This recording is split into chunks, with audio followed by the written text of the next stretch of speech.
Muy buenos días, queridos hermanos. Pueden tomar asiento. Bienvenidos a la Iglesia del Nazareno Belén. Una alegría siempre verlos, mis hermanos. Hoy vamos a meditar en la palabra de Dios y podemos ir buscando ya nuestras Biblias, el libro de Mateo, capítulo 16. Mateo, capítulo 16.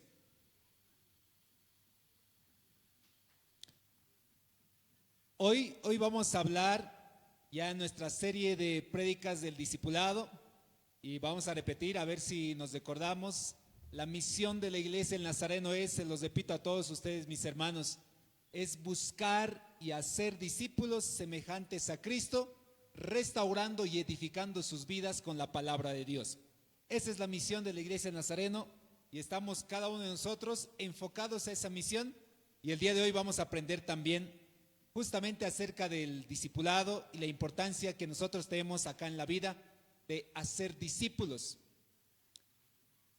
Probablemente, queridos hermanos, muchos de nosotros en algún momento hemos visto una novela o una prédica o una serie, y cuando a veces llega, supongamos que tu familia ya está viendo la prédica o ya está viendo la serie o ya está viendo la novela, y si no sabes de qué se trata, regularmente no le tomas interés y te abuses y no sabes de qué puede seguir la historia.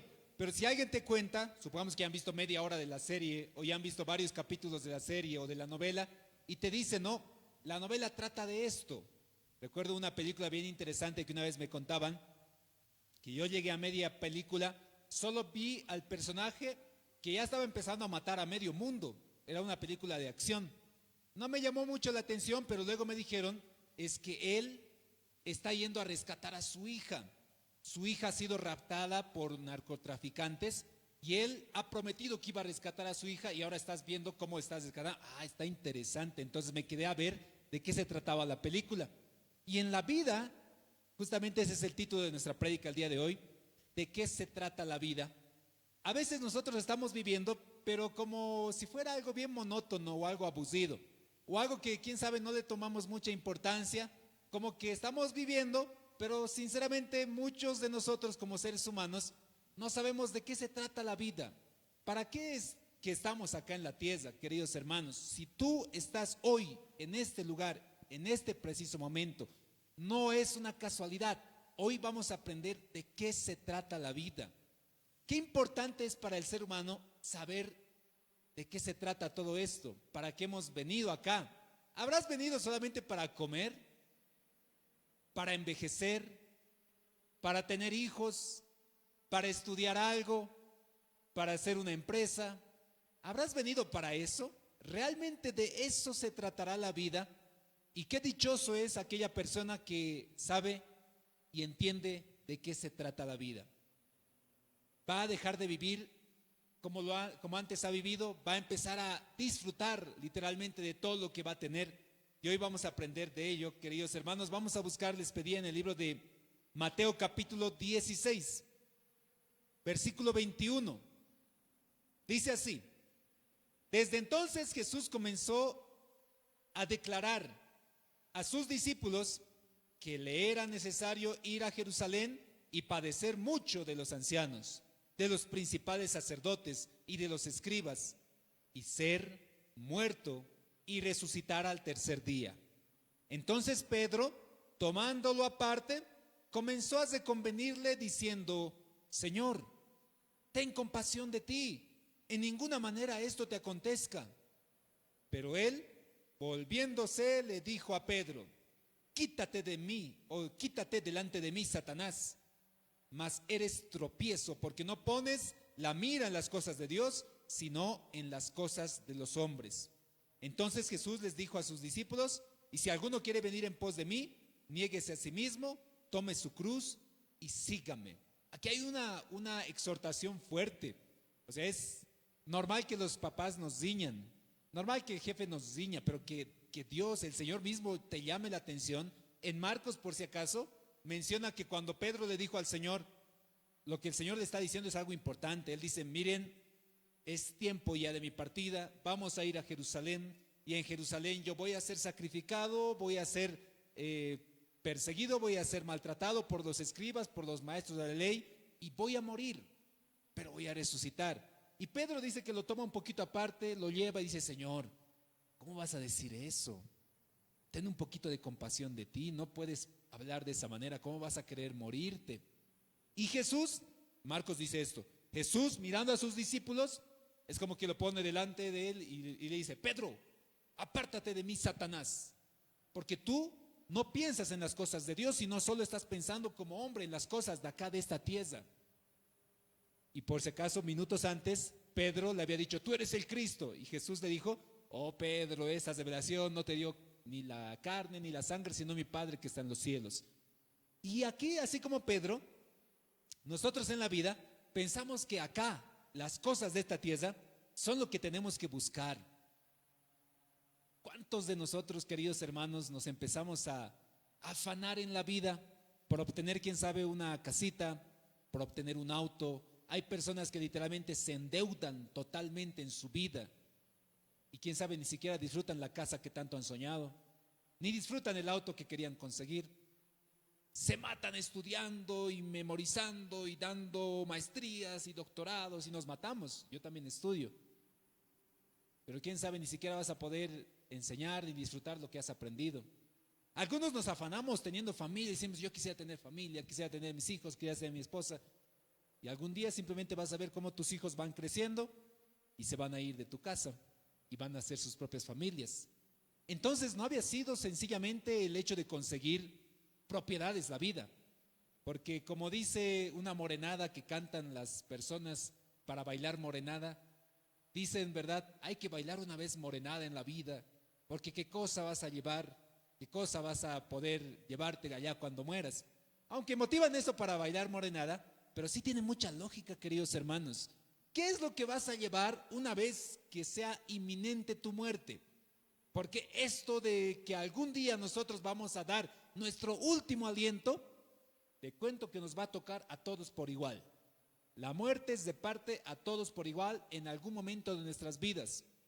No hay ninguno de nosotros en este lugar, ni el más pequeño ni el más grande, ni el que tiene más plata ni el que tiene menos plata, ni el que tiene propiedades o el que no tenga propiedades, que vaya a evadir, que vaya a esquivar el último aguijón de la muerte cuando nos toque. Esta semana justo hablaba con un compañero de trabajo y él decía, yo estaba con una enfermedad terrible, tenía poliglobulia, él era bien robusto, ahora está bien delgado. Y me dice, yo he ido a Perú, me dice, y ahí he conseguido un medicamento de una turista y ahora estoy mucho mejor. Me ha salvado la vida siempre ese medicamento, me dice. Y yo le entré en reflexión y le dice, ¿seguro que te habrá salvado la vida? Porque si bien ahora estás mucho mejor, no sé cuántos años más viviremos. No sé si te ha extendido la vida unos 10, 20 años más, pero tarde o temprano, por más que anhelemos estirarnos un poquito la piel, como algunos se hacen sus cirugías, se estiran la piel, se hacen inyectar, algunos dicen sangre de bebé, se hacen inyectar para vivir muchos años, dicen algunos, ¿no? Que ha salido ahora una noticia bien terrible. Pero ¿cuánto tiempo más vas a poder extender la vida? Ayer les decía de frente a los jovencitos en el curso de academias una palabra muy fuerte que tal vez les habrá ofendido y les vuelvo a decir para que se vendan más. A los que estudian medicina, está muy bien que estudien medicina y cualquier ciencia de salud, enfermería, cualquier rama de la salud es bien importante dentro de la iglesia porque nos ayuda a tener una mejor calidad de vida. Pero los médicos no salvan la vida de nadie. Un médico que quién sabe te ha diagnosticado y has visto las pruebas y el médico te dice, señor, señora, lamentablemente usted tiene alrededor de un par de años más porque su cáncer es terminal o porque el diagnóstico que le hemos dado realmente es fatal y quién sabe requiere un trasplante de algún órgano, un trasplante de riñón y eso quién sabe le va a dar unos 5 a 10 años más de vida. Lo único que hace el médico es literalmente extender y mejorar la calidad de vida de la persona, pero solo va a extender la vida. Pero tarde o temprano, queridos hermanos, nos vamos a encontrar con la inminente realidad de que esta vida se nos extingue. Los discípulos del Señor tenían diferentes empresas diferentes emprendimientos, pertenecían a un nivel de estado social muy alto, muchos de ellos. Miren, Pedro, Juan, Jacobo, Andrés, ellos eran pescadores. En la época, ahora digamos, uno dice, soy pescador, no piensa que es un empresario, a no ser que sea alguien que coseche tamambiques en Cochabamba, ¿no? Pero después de ello, los que cosechan o hacen una pesca en sus barquitas, regularmente son personas como pequeños empresarios, se los considera en esa categoría. En la época bíblica, un pescador, literalmente tener una embarcación era un bien muy importante, era un negocio muy importante. Pedro, Juan, Jacobo y Andrés se dedicaban a la pesca plenamente. Ese era su oficio, su empresa, su emprendimiento. A eso se dedicaban muchos años de su vida. Yo creo que Pedro y cada uno de ellos, porque pertenecían a esa región del mar, desde temprana edad habrán aprendido ese oficio de parte de sus padres. Habrán aprendido a pescar, a remendar las redes, a seleccionar los peces, a vender los peces. Y me imagino que Pedro en su vida también, él se imaginaba que iba a morir como pescador. Iba a pescar muchas veces, iba a quién sabe tener sus hijos y también iban a ser pescadores. Era el deseo que ellos tenían como discípulos del Señor. Hasta que uno de esos días, un carpintero de Nazaret, un hombre que al parecer hacía muchas señales y muchos milagros y enseñaba y ya estaba generando una gran multitud, se acerca a la barca de Pedro, a la barca de Juan y Jacobo, que eran hermanos, a la barca de Andrés y Pedro, y les dice, por favor, me prestan su barca. Quisiera enseñar aquí a mis seguidores un poco de la palabra. Y Pedro, cansado en esa noche, dice, bueno, he pescado toda la noche, pero adelante, puedo utilizar mi barca. Y Jesús da una clase magistral a toda la gente. Pedro está entretenido, pensando de que más tarde va a tener que ir a pescar otra vez en su vida. Tiene que volver a levantar la barca, volver a extender sus redes y a ver si pesca esta vez. Y Pedro está atento a todo lo que el Señor enseña, hasta que de pronto Pedro recibe un desafío del Señor. Dice, Pedro, vamos un poquito más adentro. Y Pedro dice, no, Señor, ya estoy cansado. Toda la noche he pescado y no he pescado nada. Vamos, Pedro. Está bien, Señor, en tu nombre voy a echar la red. Y tira la red, se llena de peces. Y Pedro se asusta y dice, esto es milagro, esto es algo diferente de mi vida. Nunca he visto esto en mi vida, tantos años de pescador, jamás he visto cómo los peces entran dentro de la barca. Lo que hace Pedro es lo más lógico que nosotros haríamos si veríamos un milagro así en la vida. Se arrodilla delante del Señor, le dice, Señor, apártate de mí que soy yo hombre pecador. Y ahí va a venir el desafío más importante que Pedro va a recibir en su vida. Va a hallar el sentido y va a entender de qué se trata la vida. Dice Pedro, tú vas a dejar de ser pescador, un simple pescador. Ahora tú vas a ser pescador de hombres. El desafío también se acerca a Juan, se acerca a Andrés, se acerca a Jacobo, su hermano, y dice la palabra de Dios, desde la perspectiva de los diferentes evangelistas, que en el instante, dejando la barca, le siguieron, dejaron la barca, dejaron su empresa, su negocio, lo que ellos pensaban que era el sentido de su vida. Como muchos de nosotros, por si acaso no es una invitación a que ustedes dejen su empresa, ni su trabajo, ni su negocio, sino que empecemos a calcular de qué trata la vida. Ellos literalmente dejaron su empresa y dijeron, vamos a seguir al Señor. Y le siguieron y abandonaron ese trabajo y empezaron a ser discípulos del Señor. No es el único caso, el caso de Mateo es un caso mucho más particular todavía. Mateo era un discípulo que antes de estar con el Señor, yo creo que se habrá recordado toda su vida, porque desde el día en el cual estaba con el Señor, ya dejó de dormir en un gran palacio, dejó de tener los grandes banquetes que tenía, dejó de tener la servidumbre que le servía, dejó de tener la riqueza que él tenía, porque Mateo era un hombre que pertenecía a una clase social muy alta en la época, publicano. Si bien el publicano era detestado por los judíos, los publicanos eran cobradores de impuestos y tenían mucho dinero, tenían mucha gente que les servía y hacían fiestas y banquetes enormes. Hay gente actualmente que literalmente quiere escalar lo que dicen en la escala social de la vida. Ya no quiero ser clase media, ya no quiero ser clase baja, quisiera ser un poquito de clase media alta, ¿qué tengo que hacer? Y hay gente que enseña como para qué tienes que hacer para escalar en la sociedad. Hay algunos que piensan que de eso trata la vida. Pero una vez que ya estás ahí en la escala alta, y recuerdo que en la pandemia, ¿cómo se llama? Hay un stronguista aquí, ¿cómo se llama el presidente del Stronger que lamentablemente falleció en la pandemia? ¿Hay alguien del Stronger? Es que somos puros bolivaristas, yo me pongo a preguntar también. Ahí está un stronguista. Gracias, hermano Subel. César Salinas. Recuerdo que el expresidente de la Federación Boliviana de Fútbol, antes de César Salinas, acusaba y decía, César Salinas quiere ser presidente de la Federación Boliviana de Fútbol porque él quiere escalar en la escala social, quiere pertenecer a la clase alta. Así le dijo literalmente en una entrevista. Pero César Salinas, como cualquiera de nosotros en algún momento, lamentablemente fue llevado por el COVID. No les sirvió las grandes empresas de materiales que tenía, no les sirvió la riqueza que él estaba acumulando, no les sirvió ni siquiera ser presidente de la Federación Boliviana de Fútbol. Lamentablemente la muerte fue inminente con él. Mateo, en el instante en el cual el Señor le dijo, Mateo, anda y sígueme. Mateo, como alguna vez les dije, lo único que llevó fue su pluma y se fue detrás del Señor. Abandonó su palacio, abandonó su servidumbre, abandonó todo lo que tenía en ese entonces y se fue detrás de un hombre que hasta ese entonces, por si acaso, era un carpintero para el mundo de ese entonces. Simplemente era un carpintero que había nacido en Nazaret y que era simplemente un hombre que tenía mucho conocimiento. Y Mateo decidió seguirle al Señor. Así cada uno de los discípulos empezó a abandonar lo que querían o lo que consideraban que era la vida, el sentido de su vida. Abandonaron clase social, abandonaron sus negocios, abandonaron sus deseos y quién sabe hasta abandonaron su propia familia. Lo dejaron todo.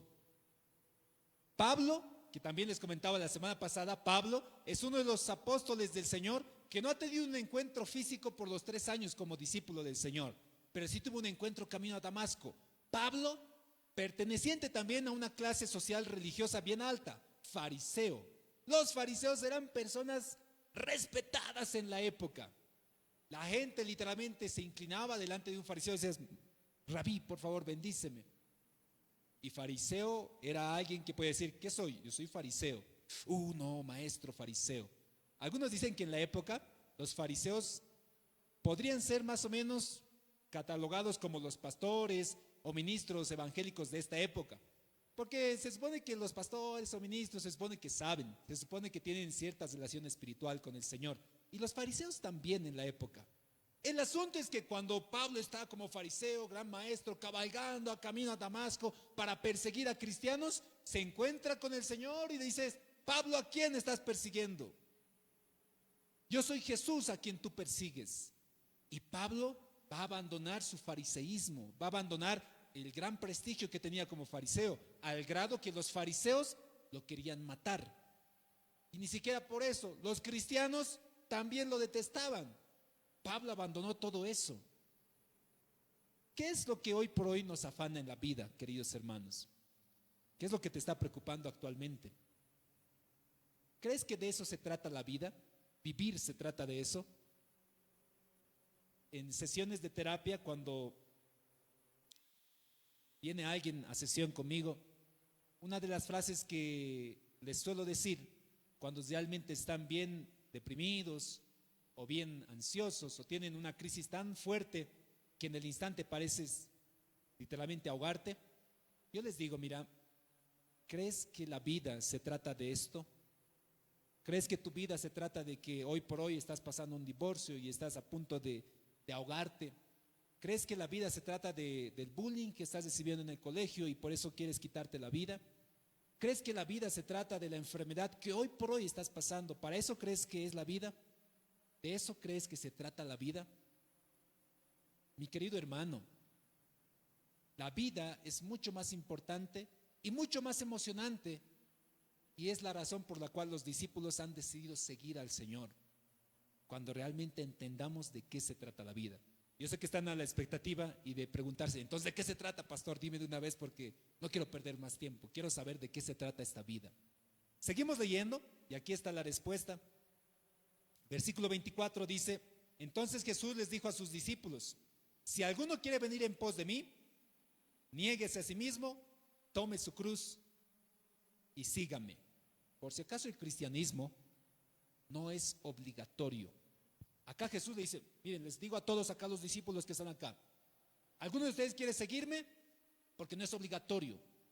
No les voy a estar obligando, no les voy a estar convenciendo, no les voy a decir esto van a ganar o esto van a conseguir. No es obligatorio. Porque si alguno de ustedes quisiese venir conmigo, aquí están los requisitos. Tomen su cruz y síganme.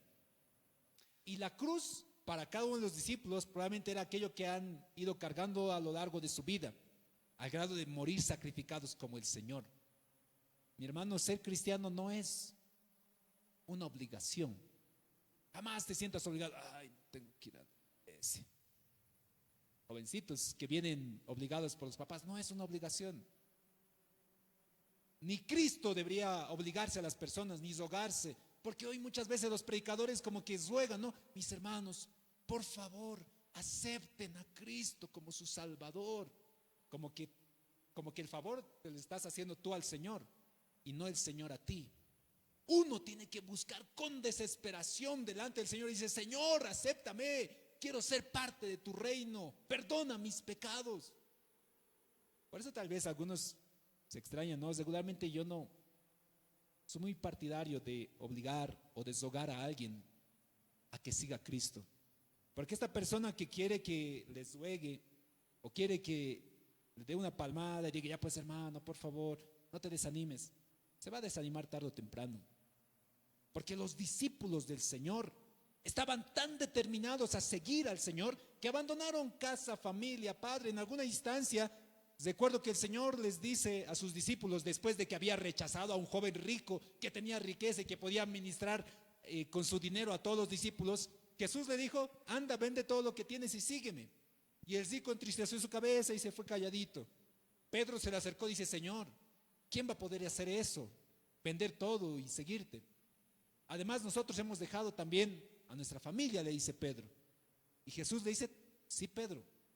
Y si cualquiera que haya dejado acá, padre, madre, o cualquier cosa que hayan dejado, van a recibir también su recompensa. Mi hermano, no estés esperando. Porque algunos dicen, no, es que no me han visitado, es que no me han rogado para que vuelva. No esperes. Y si lo recibes, bienvenido. Pero si no lo recibimos en algún día, hasta a mí me ha pasado, quién sabe, en los momentos más críticos de mi vida, yo esperaba una visita, quién sabe, de mis pastores, de mis hermanos, de alguien.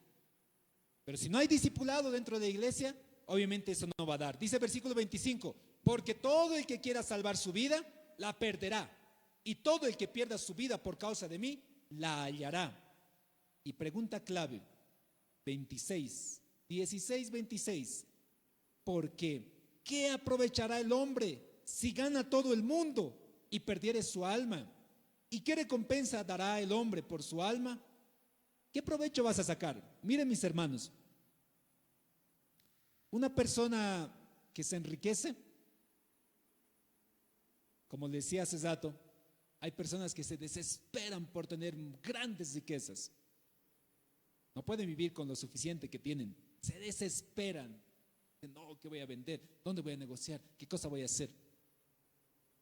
La vida se lo va a llevar así como a ti también, que no te desesperas. Hay quienes que se desesperan por ganar algo, una propiedad, un negocio, una venta, un trabajo, un ítem, algo. Después, normalmente igual, como todo ser humano, también vamos a despedirnos, lamentablemente.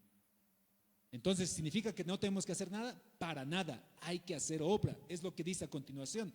Dice el versículo 27, porque el Hijo del Hombre vendrá en la gloria de su Padre con sus ángeles, y entonces pagará a cada uno conforme a sus obras.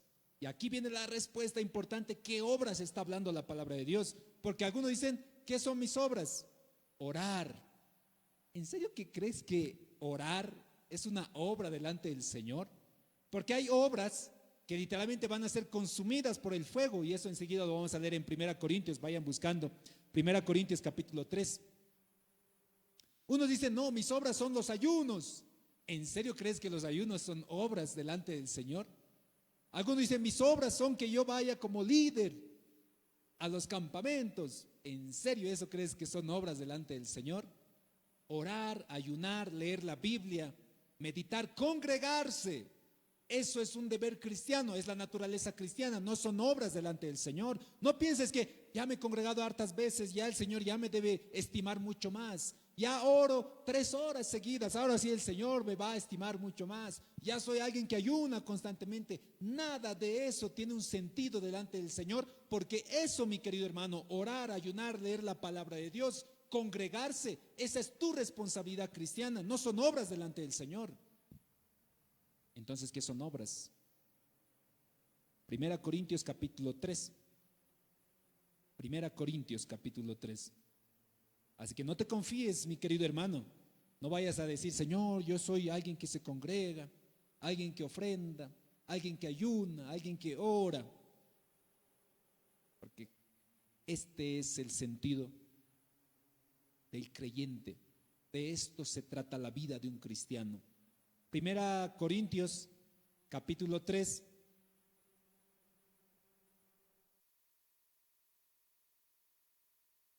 Dice de la siguiente manera, versículo 4. En el contexto, Pablo le está escribiendo a la iglesia de Corinto.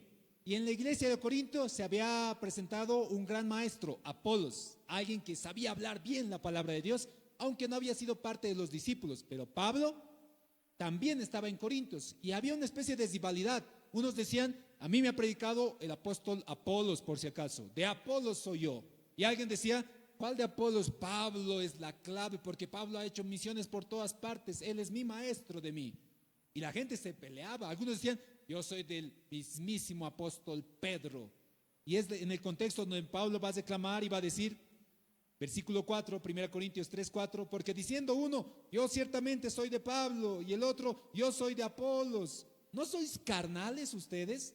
Por eso aquí, mis hermanos, si bien somos nazarenos, prohibido estar discutiendo con un pentecostal, con un adventista, con un metodista, con un alguien del poder de Dios, de eclesía. No, esos no son ustedes iglesia, ustedes no tienen. Eso es absurdo, eso es carnal. Porque aquí la discusión es esa. Yo soy de Apolos, yo soy de eclesía, yo soy nazareno, yo soy de Belén. No, tú eres de Cristo y es suficiente para el Señor. Si tú vas más allá de eso, eso se llama carnalidad. Es lo que dice Pablo, hermanos, eso es, ¿no sois carnales? ¿Qué pues es Pablo? ¿Qué es pues Apolos? Servidores por medio de los cuales habéis creído, y eso según lo que a cada uno concedió el Señor. Yo planté, Apolos regó, pero el crecimiento lo está dando Dios. Así que ni el que planta es algo, ni el que ciega, sino Dios que da el crecimiento. Y el que planta y el que ciega son una misma cosa, aunque cada uno recibirá su recompensa conforme a su labor. Dice cada uno, el que siembra, el que ciega, va a recibir su recompensa conforme a su labor. Porque nosotros somos colaboradores de Dios y vosotros sois labranza de Dios, edificio de Dios, conforme a la gracia de Dios que me ha sido dada. Yo como perito arquitecto puse el fundamento, otro edifica encima, pero cada uno mire cómo se sobreedifica, porque nadie puede poner otro fundamento que el que está puesto, el cual es Jesucristo. Y si sobre este fundamento alguno edificare oro, plata, piedras, madera, heno, hojarasca, la obra de que uno se hará manifiesta, porque el día en el cual declarará, pues el fuego será revelada, y la obra de cada uno, la cual sea, el fuego la probará. Si permaneciere la obra de alguno que sobreedificó, recibirá recompensa. Y si la obra de alguno se quemare, él sufrirá la pérdida. Si bien él mismo será salvo, aunque así como por fuego. En palabras sencillas, ¿qué es lo que está diciendo Pablo? Dice, miren mis hermanos, Apolos, Pablo, Pedro, si yo he edificado algo en el fundamento que es Cristo, y Apolos después ha empezado a trabajar sobre este fundamento y está sembrando sobre ustedes, cada uno va a recibir su recompensa por su trabajo que está haciendo dentro de la iglesia. Pero si alguno de ustedes tiene obras que son como el papel, que son como la paja, como el heno, como la hojarasca que se quema así en un instante, el Señor lo va a probar, dice, porque el día en el cual el Señor venga, ese día lo va a consumir con fuego todas las obras que nosotros estamos haciendo. Y si sus obras se queman, entonces van a ir a pérdida. Pero si sus obras permanecen, ustedes van a recibir recompensa. En el contexto de qué está hablando Pablo, está hablando de levantar discípulos en el contexto. Está diciendo, mis hermanos, Apolos está levantando enseñanza en ustedes, los está edificando. Yo también estoy levantando en ustedes discípulos. Les decía hace rato, hermanos, ¿crees que orar, ayunar, congregarte son obras delante del Señor? ¿Crees que eso el Señor lo está tomando en cuenta? Eso es para tu edificación. Si tú estás orando, estás ayunando, estás leyendo la palabra de Dios, te estás congregando, eso es para tu edificación. Pero ¿qué estás haciendo tú para la edificación del cuerpo de Cristo? Ahí está el sentido de la vida. Un rico puede tener muchas riquezas. La última instrucción que Jesús dio a sus discípulos, y de ahí cobró sentido mucho más su vida, fue cuando les dijo, oigan ustedes, los que están aquí reunidos, ustedes vayan y hagan discípulos. Enséñenles todo lo que yo les he enseñado que guarden. Bautícenles en el nombre del Padre, del Hijo y del Espíritu Santo. Y yo estaré con ustedes hasta el fin de los tiempos. Para un cristiano, para alguien que realmente ha conocido a Cristo y ha reconocido al Señor como su Salvador, el sentido de la vida debería cambiar. Ya no en acumular riquezas, porque literalmente la iglesia primitiva, sus riquezas, sus propiedades, esto ya no me sirve, yo tengo que hacer discípulos. Lo vendían y lo ponían a los pies de los apóstoles. No le interesaba si estaban enfermos como Pablo y decían, no, estoy enfermo, ya no voy a trabajar. No, estando enfermo mismo, Señor, si puedes, quítame este aguijón de la carne, pero voy a seguir haciendo, plantando iglesias, levantando discípulos. Tú puedes acumular mucha riqueza, pero tu riqueza no te la llevas. Tú puedes hacer discípulos siendo cristiano. Y esa es una obra que el Señor sí considera. Cuando estemos delante del Señor, así como dice Pablo en Corintios, Él va a poner delante de nosotros todas las obras que hemos realizado. Y hay obras como creyentes que son como hoja rasca, como heno, como papel, como paja, que ante el fuego purificador de la presencia del Señor, eso se extingue y no vale nada. Y aquí, por si acaso, una aclaración para todos ustedes, queridos hermanos. Cuando el Señor venga, dice la palabra de Dios, hay dos tipos de juicio. Un juicio es para condenación, para aquellos que jamás han reconocido al Señor como su Salvador. Y ese juicio, nosotros por la gracia del Señor, la hemos esquivado. Pero hay un juicio del Señor para recompensa para sus hijos que realmente han aceptado y reconocido del Señor. Justamente eso está hablando Pablo. Cuando estemos delante de la presencia del Señor, aquellos que hemos aceptado a Cristo como nuestro Salvador, el Señor va a poner las obras y va a recompensar, como dijo Mateo, cuando el Señor venga con sus ángeles, Él va a recompensar a cada uno conforme a sus obras. Porque ¿qué le sirve al hombre ganar todo el mundo si va a perder su alma? Les pregunto lo que les voy a ir preguntando cada domingo. ¿A quién estás discipulando, querido hermano y querida hermana? ¿Qué familia tú estás asumiendo para, así como Apolos, edificar sobre ellos? Como Pablo, para sembrar en sus vidas. Porque hasta el momento lo que tú has hecho, si no has tenido discípulos, hojarasca, paja, heno, se va a quemar. No te va a decir el Señor, sí, hija, sí, yo he escuchado tus oraciones, orabas casi 3 horas seguidas cada día, pero eso se quema. Eso, hija, eso, hijo, eso era tu responsabilidad, eso era tu edificación, pero ¿qué has hecho por la edificación del cuerpo de Cristo? ¿Cuántos discípulos has levantado? Les decía que el rico puede acumular muchas riquezas, pero no se lleva nada. Pero si tú levantas discípulos, el día en el cual partas a la presencia del Señor, allá te lo cuenta. Pero los discípulos que el Señor ha dejado ese año en el cual ha ascendido, hasta la fecha ha trascendido. Y cada uno de los que hemos decidido ser discípulos del Señor, hoy por hoy pertenecemos a una generación de discípulos que han estado haciendo muchos más discípulos, cumpliendo el mandamiento que el Señor nos ha hecho. ¿De qué se trata la vida para un cristiano? Jesús nos ha dado el propósito. Les dijo, oigan ustedes, vayan y hagan discípulos. Pedro se dedicó a ser discípulos. Cuando además incluso Pedro estaba por dudar como cualquier cristiano, una vez que el Señor murió, Pedro se fue otra vez a su negocio, a su pequeña empresa, agarró otra vez la barquita, empezó otra vez a pescar, decepcionado y preguntándose, ¿será que voy a morir así? Yo creo que así habrá estado conversando Pedro en su barca una vez que el Señor murió y resucitó. ¿Será que voy a morir así pescando otra vez ahora que no está el Señor? ¿Hasta mi ancianidad pescaré? ¿Será así tu vida también, mi querido hermano? ¿Será que vas a morir así con tu profesión, con tu trabajo, con tus estudios, con tu riqueza, con tus afanes? ¿Así en serio te ves en los últimos años de tu vida, en tu último aliento? Ay, ¿quién va a vender mañana? Sí van a morir algunos. Qué lindo preocuparse, imagínate que tu último aliento. Y ayer justo un pastor decía, hay algunos que piensan y oran al Señor, Señor, yo quisiera morir durmiendo, Señor, no quisiera sufrir, así quisiera que me lleves a tu presencia. Ahí miren que algunos oramos así, ¿verdad? Ya cuando llegamos a cierta edad, unos oramos y Señor, llévame, pero no quiero sufrir, Señor. Llévame, pero tranquilito nomás, quiero descansar y dormir, y así llévame. Pero los discípulos, la oración que ellos tenían era, Señor, llévame predicando, llévame discipulando.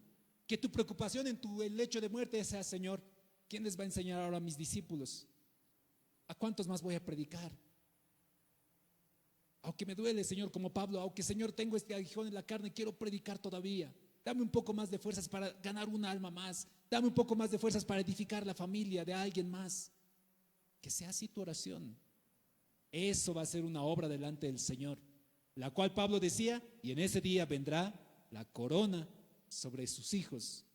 Pablo decía a Timoteo, solo me queda esperar la corona que mi Señor me está preparando. Mi hermano, la riqueza, la vida, es algo pasajero. El cumplir el mandamiento del Señor supremo, que es el discipulado, es algo determinante para aquel que se considera cristiano. Si realmente has aceptado a Cristo como tu Salvador, empieza a ser discípulos. Toma como tu familia, y les decía que ya vamos a empezar con las capacitaciones para los adultos del proyecto de hermano mayor, porque dice, pero pastor, ¿qué cosa voy a enseñar? Tranquilo, estoy ahí para discipularte también, para que tú también sepas hacer discípulos. Jóvenes ya estamos empezando, pero luego vamos a empezar con los matrimonios y adultos también. Pero tienes que hacer discípulos. Ese es tu llamado como cristiano. Y si no has aceptado a Cristo como tu Salvador, querido hermano, y el día de hoy el Señor está hablando directamente a tus pensamientos, a tu corazón, tú que has venido afanado el día de hoy por una enfermedad y que has venido preocupado por los problemas que estás pasando en la semana, te cuento que no ha sido casualidad. Extrañamente el Señor ha preparado un mensaje especial también para ti. Hoy yo te invito a ti, querido hermano, ¿de qué va a importar tu vida si vas a perderla? ¿De qué va a importar su vida, mi querido hermano? Y vas a ganar todo el mundo y todos los títulos y riquezas si tu vida no va a estar dentro de la presencia del Señor. Hoy yo te invito, querido hermano, acepta al Señor Jesús como tu Salvador. Y no te digo por favor porque es un caso determinante para ti. Acepta al Señor como tu Salvador, reconoce tus pecados. Él es fiel y justo para perdonar tus pecados y quitarte toda maldad. El día de hoy vamos a orar. Voy a invitar tal vez a alguien que me pueda acompañar. No sé si estás José o Lorena. Vamos a orar y vamos a agradecer al Señor. ¿Has estado afanado el día de hoy, mi querido hermano? ¿Has estado preocupado? Que tu preocupación sea, ¿qué hará mi discípulo? ¿Estará creciendo en la gracia? ¿Va a permanecer? Y aquellos que somos papás, nuestros primeros discípulos, por si acaso, son nuestros hijos. ¿Cómo los estás discipulando? ¿Qué ejemplo les estás dando a tus hijos? ¿Qué es lo que van a aprender de ti? ¿Qué testimonio les estás dando a aquellos que deberían ser tu prioridad en discipulado? Así que, mi hermano, hoy es un día de desafío para ti. De eso se trata la vida para el creyente. Si tú no conoces a Cristo, no hay problema. Probablemente tu vida se va a tratar de riquezas y de fama y de fortuna y de salud. Pero si conoces a Cristo, Eres capaz de abandonar tu empresa, tu negocio, tu familia, tus estudios, todo por causa del Evangelio. Hoy vamos a orar, queridos hermanos. Amén. ¿Quieres inclinar ahí tu cabeza? ¿Quieres venir aquí adelante? Vamos a pedir al Señor que nos haga pescador de hombres como lo ha hecho con Pedro. Pedro no sabía pescar hombres por si acaso, pero ha recibido la enseñanza del mejor maestro. Si tú no sabes pescar hombres, si tú no sabes hacer discípulos, tranquilo, el Señor te va a capacitar a ti. El Señor va a enseñarte lo necesario para que tú empieces a hacer discípulos.